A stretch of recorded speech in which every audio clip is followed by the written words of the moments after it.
Hi there. Just wanted to do a very quick introduction around dissociation.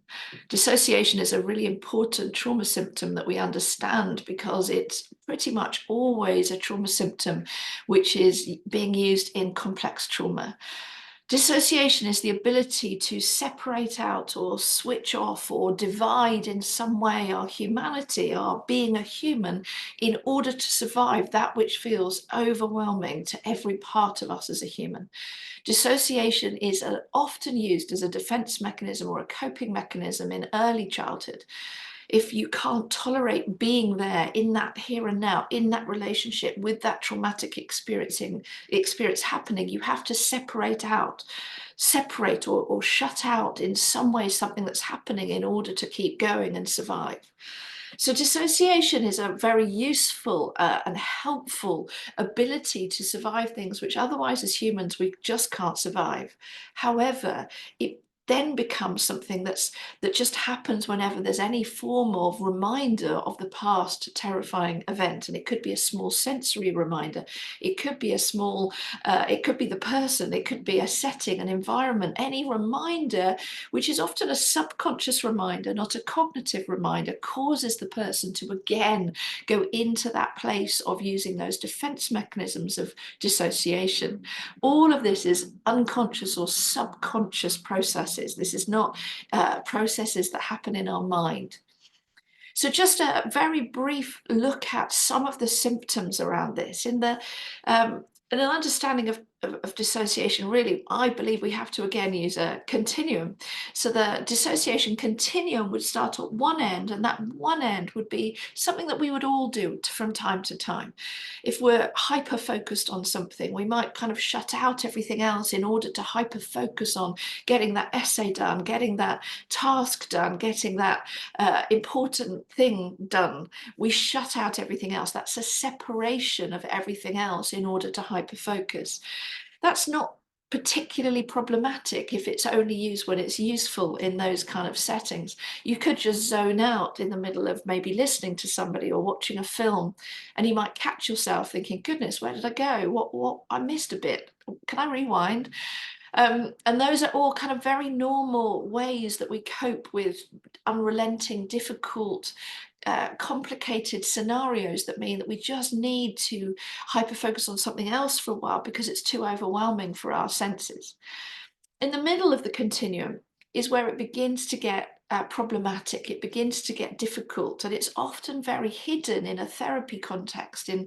For somebody having therapy, somebody having counselling, somebody having help, you might not be able to notice this unless you know what you're looking for. And I would put the kind of dissociative challenges there as depersonalization and derealization. And depersonalization is the ability to no longer feel an aspect of your body, no longer be in touch with some of the sensory experiences that we have as humans. I'm sorry this is difficult, but actually usually with sexual abuse or sexual violence, there will actually be some form of depersonalization in order to survive it. Otherwise it's far too overwhelming for every aspect of the human person. It's too overwhelming for the body, for the mind, for the emotions, and just that sense of utter violation. And so there's pretty much always some form of depersonalization within some form of sexual violence or physical assault. That would be normal. Derealization is often misdiagnosed by many professionals who don't understand dissociation, and that would include things like a child, a young person, or an adult just seeming to be in their own world, not quite being grounded, not quite being there. Excuse me, and they're just not wanting to be there. They're having to instead be in an alter reality because that reality they have less powerlessness, they have more power. And so, of course, all trauma symptoms are connected to the original trauma definition, which I have of terror, powerlessness, and overwhelm. if somebody's terrified and powerless, then they're going to have to use some subconscious coping mechanisms in order to survive. But on the furthest end of dissociation, there's all sorts of symptoms which are quite difficult to notice unless, again, you know what you're looking for.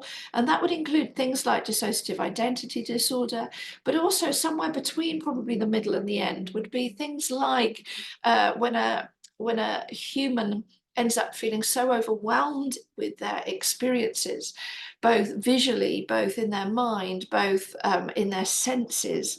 The experience was so deeply overwhelming to them, that trauma was too much for them to be able to endure and cope with and tolerate, then it's not abnormal for somebody to then go into what looks like a stupor or to have what looks like a fit. It's a non-epileptic fit.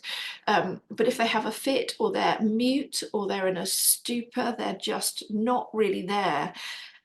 Very often we've got lots of young people at the moment that are in their bed, and they're in their bed for days on end, staring into space, unable to really articulate anything, unable to speak, unable to really do anything. They're just in pause, which is another way of being in freeze. That freeze of, that was too intolerable for me to bear. And the thought of processing this, making sense of it, or in any way talking about it is so horrific.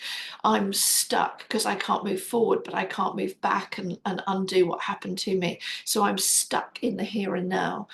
And what's awful is for many young people and adults that get stuck in that state, they don't know why they're in it. So they might well think there's something wrong with them. They might well think that not only has this horrific event happened, that they might be able to access some very slight sense of memory, but then it will go again because denial has to keep them alive because it's too difficult to tolerate. But then they might well end up remembering a little bit and becoming overwhelmed, and then that gets worse, and so they go back into it. It's a vicious cycle. But if they realize that actually this is a relatively normal reaction to something that was too awful to cope with, then actually the fear is reduced a little bit more. And when the fear is reduced a little bit more, and there's a little bit more room for psychoeducation, which is what this is, the education of how we are as humans, that can reduce fear, it can reduce powerlessness, and the young person or the adult can have that sense of hope for their future. So it's really important to have some understanding of the different kind of symptomology around dissociation and what that looks like in everyday life. Too often professionals just like to say, oh, it's the zoning out, it's the not quite there, but it's far more complicated. At the furthest end of dissociation is a very complex internal system that protects the human from more or too much, because it's already been too much overwhelming experiences or memories. But there is a way out. There is the possibility of recovery and healing. I've worked with hundreds of thousands of people who have struggled with these coping mechanisms. But the worst point of it is when you don't even know their normal coping mechanisms to cope with a horrific experience that you've had. So I hope that's helpful. It's just the beginning. I do have a book that talks a little bit more about this, The Simple Guide to Complex Trauma and Dissociation. When people ask if it could be written for adults as well, it's exactly the same. You just change the cover. Because generally adults who are struggling with that have had some form of experiences in childhood that have led them to have that natural coping mechanism. I hope that helps. Well done for everybody who has survived intolerable trauma. You have got hope. There is hope for recovery, and well done for those of you supporting them as well.